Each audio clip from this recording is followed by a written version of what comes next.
किस्मत से तुम हमको मिले। Chapter number 8। मानवी ने उन्हें सही करते हुए बोली, मानवी देशपांडे है मेरा नाम। अमर जी उसे देखते ही रह गए। उनके मुंह से कोई शब्द नहीं निकल रहा था। मानवी परेशान हो उनसे पूछी, sir are you okay? Amar ji की तंद्रा टूटी और मानवी को बैठने बोल और पूछा, तुम कहाँ काम करती हो? मानवी, सर मैं आपकी ही कंपनी में फाइनेंस डिपार्टमेंट में काम करती हूँ। अमर जी मुस्कुराकर बोले, अच्छी बात है, आप इंदौर से हैं? मानवी ने जवाब दिया, जी नहीं, मैं बेंगलोर से हूँ। आई बाबा वहीं काम करते हैं और मेरी पढ़ाई भी वहीं हुई है। अमर जी ने पूछा, तो आप कभी इंदौर नहीं आई? मानवी ने कहा, नहीं, हमारा यहाँ कोई नहीं है तो हम क्यों आते? अमर जी ने सिर हिलाकर ओके बोले। मन ही मन अमर जी को एक उम्मीद नजर आ रही थी अपने खोए हुए परिवार को पाने का। अमर जी आगे बोले, आपको रवि घर छोड़ देगा। बहुत रात हो गई है, आपका अकेले जाना ठीक नहीं है। Thank you very much sir. ये बोल मानवी अपनी सीट से उठी और जाने लगी। अमर जी ने उससे कहा, अगर फिर से कोई तुम्हें परेशान कर रहा है तो तुरंत मुझे बताओ, हम देखेंगे उनको। मानवी यस सर बोल बाहर गई। रवि भी उसे छोड़ने जाने लगा तो अमर जी उसे रोककर कहा, उस लड़की का ध्यान रखो, उसे एक खरोच भी आई तो हम चुप नहीं बैठेंगे। चाहिए तो कुछ गार्ड उसके घर के आसपास लगा दो। इस बार अभिमन्यु उसे छू नहीं सकता। अब जाओ उसे छोड़ आओ। अमर जी अपनी कुर्सी पर बैठ के सोच रहे थे, आखिर वो घर वापस आ गई। मेरी बरसों की इच्छा पूरी हो गई। अब बस मुझे ये देखना है कि उसे कैसे सब सच बताए, कैसे उसको अभिमन्यु से बचाए। अगली सुबह मानवी के घर। सुबह 6 बजे मानवी के घर की घंटी बजी तो मानवी सोची, इतनी सुबह सुबह कौन उसे तंग करने आ गया? यहाँ उसे कोई जानता भी नहीं, कौन होगा? मानवी सोचती हुई दरवाज़ा खोल दी तो सार्थक को सामने खड़ा देखा। तुम इतनी सुबह यहाँ क्या कर रहे हो? मानवी अपनी आंखें मसलते हुए पूछी। सार्थक, याद है ना कि आज खाना तुम्हें बना के ले जाना है? सार्थक अपने साथ लाए तरकारी की बैग टेबल पर रखते हुए उसे पूछा। हाँ, अरे हाँ, याद मत दिलाओ। पता नहीं क्या बनाकर ले जाएंगे।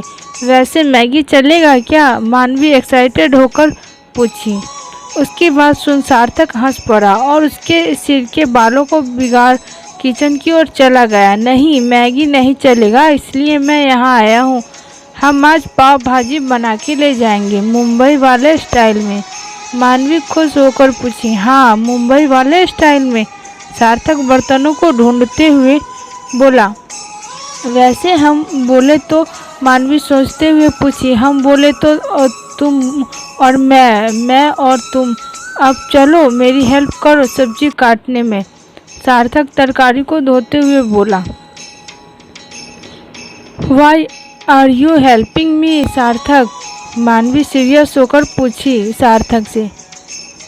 सार्थक, क्यों? हर सवाल का जवाब नहीं होता। मानवी सार्थक ने उसके कान पर अपनी उंगली थपथपाकर बोला।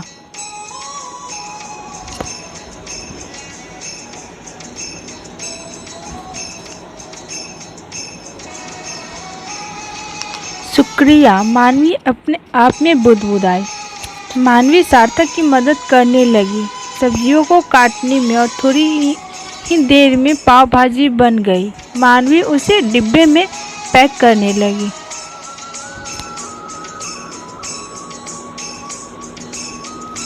पैक होने के बाद सार्थक ने बोला, चलो आज साथ में ही ऑफिस चलेंगे। मानवी ने जल्दी से नहा कर आई। नहाने के बाद उसने आज पहली बार ऑफिस के लिए कुर्ती और लेगी पहना। आज तक हर किसी ने उसे वेस्ट वेस्टर्न आउटफिट में देखा था। आज वह इंडियन ड्रेस पहनेंगी, सफ़ेद रंग की कुर्ती और सफ़ेद रंग का लेगिंग पहनने वाली थी। बालों में छोटी सी क्लिप लगा, कानों में बूंदे पहनने मानवी सादगी में और भी खूबसूरत लग रही थी। जब वो रेडी हो नीचे डाइनिंग रूम में आई तो सार्थक उसे देखकर दंग रह गया। बहुत खूबसूरत लग रही हो तुम, ये बोल सार्थक उसे देख रहा था। मानवी के वह तो तब ना जब हम टाइम पर ऑफिस पहुंचेंगे, हमें अभी निकलना चाहिए, ये बोल मानवी उसका हाथ पकड़ उसे अपने साथ खींचे दरवाजे से बाहर बाइक के पास गई। तुम बाइक स्टार्ट करो, मैं पर्स और डिब्बा लाती हूँ, ये बोल वह अंदर से अपना सामान लाई बाइक पर सार्थक के साथ बैठ गई। दोनों 20 मिनट में ऑफिस पहुँच गया। लंच टाइम पर हर किसी ने मानवी के लंच की तारीफ की तो उसने बताया सार्थक ने बनाया और उसे सिखाया। सबने सार्थक की और तारीफ की। ऐसे ही दिन बीतते गए और मानवी सार्थक स्पेशल फ्रेंड बन गए, पर उन्होंने कभी अपनी मर्यादा नहीं लांगी। मानवी सार्थक को पसंद करती थी, पर कुछ था जो उसे इस चीज से रोका करता था। शायद मिस्टर परफेक्ट का इंतजार था। 24 दिन बाद अभिमन्यु के घर में आज राजवीर जी और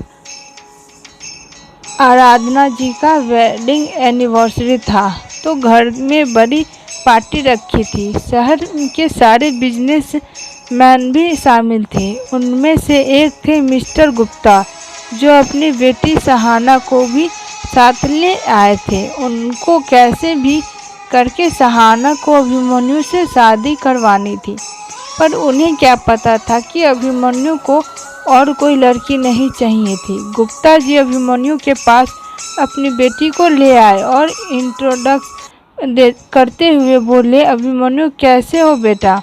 अभिमन्यु जो अपने एक दोस्त से बात कर रहा था, मुड़ के देखा और कहा, अरे गुप्ता जी, हम ठीक है, आप कैसे हैं। बस बढ़िया। अपनी बेटी की ओर इशारा करते हुए बोले, मेरी बेटी से मिलो, सहाना गुप्ता। अभी अभी वो इंडिया आई है अपनी पढ़ाई खत्म करके। हेलो सहाना। अभिमन्यु समझ रहा था कि गुप्ता जी क्या चाहते हैं, पर उसने अभी कुछ बोला नहीं। आप दोनों बात करो, मैं राजीव जी से मिलकर आता हूँ, ये बोल गुप्ता जी चले गए और उनकी बेटी अभिमन्यु को निहार रही थी। आप रोज जिम जाते हो। सहाना उनकी तरफ देखकर पूछा। अभिमन्यु अपना हाथ हटाते हुए जवाब दिया, हाँ, सेहत बहुत ज़रूरी है। आप जैसे दिखने वाले हो तो मैं रोज़ आप जैसे देखने के लिए मैं हर रोज़ सेहत बनाऊँ आपके साथ। सहाना बुदबुदाई। आपने कुछ कहा। अभिमन्यु ने पूछा। सहाना जी नहीं, बस ये कह रही थी कि अच्छी बात है, सेहत का ख्याल रख रहे हो। एक्सक्यूज मी, मुझे स्टेज पर बुला रहे हैं, ये बोल अभिमन्यु वहाँ से निकल गया। फिर बाल बचे। स्टेज पर जाकर अभिमन्यु माइक लिए अपने माँ पापा को बुलाया और उन्हें विदेशी हॉलिडे पैकेज दिया और उन्हें जाकर कुछ दिन एंजॉय करने को बोला। कंपनी मैं संभालूंगा पापा, आप जाकर कुछ दिन एंजॉय कीजिए माँ के साथ। अभिमन्यु बोला, हम जाएंगे बेटा, पर इससे पहले एक बहुत इम्पोर्टेंट काम है, उसको निपटा के जाएंगे। राजीव जी बोले, काम आकर कर लेना, पर कल सुबह की फ्लाइट है, आप जा रहे हो? बस अभिमन्यु ने कहा। ओके, हम कल सुबह जाएंगे, आराधना जी ने कहा।